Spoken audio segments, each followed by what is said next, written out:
ভাবে আমি ৰাইজৰ কাৰণে কাম কৰি যাম আৰু এতিয়া মাত্ৰ 4 মাহ হৈছে আমাৰ চৰকাৰ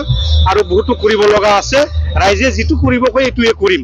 ৰাইজে যদি আজি কালি কয় আমাৰ ইয়াত পাহাৰ বনাই দিয়ক পুখুৰী বনাই দিয়ক ৰাস্তা বনাই দিয়ক কিবা এটা কৰি দিয়ক ৰাইজে আমাক জনাব লাগে খালি এই গাঁৱত কি বনাব লাগে এই ক'ৰবাত মন্দিৰ বনাব লাগে মছজিদ বনাব লাগে গীৰ্জা বনাব লাগে ৰাইজে অকল আমাক জনালে হ'ল আমি কি কৰি বনাম আমি বনাম আৰু কি ইয়াৰ কাৰণে ৰাইজে কোনো সন্দেহ ল'ব নালাগে আৰু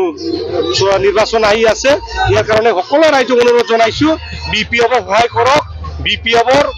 জয় কৰক বিপিএফৰ জয় মানে ৰাইজৰ জয় এইটো আমি ৰাইজক অনুৰোধ কৰিছো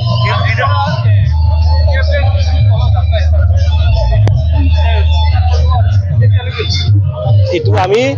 আমি পাৰ্টি জিলা হিসেবে কৰেছো আমাৰ বিটিসিৰ পাৰ্টি হিসাবে 10টা জিলা আছে আজি 25 তাৰিখেৰ পৰা আৰম্ভ কৰি 10 তাৰিখত শেষ কৰিব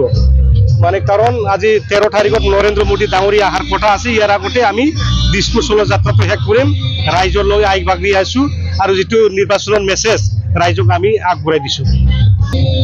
খুব ভাল লাগিছে আজি আমি যোৱা নিৰ্বাচনত আমি ৰাইজক কৈ আহিছিলো আমি 5টা গ্যাৰেন্টি দিছো ৰাইজক যদি চৰকাৰত আহে এইখিনি আমি কাম কৰিম তো এই মৰ্মে আজি ৰেন পাত্তা দিয়া আৰম্ভ কৰিলো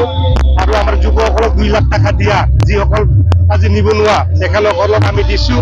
সেলফ হেল্প গ্ৰুপক আমি 15,000 কে দিছো আৰু আইবিএস যিসকল আৰ্থিকভাৱে দুৰ্বল তেখেতসকলক দিছো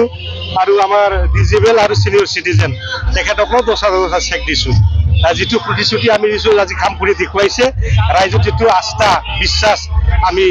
ৰাখিছো।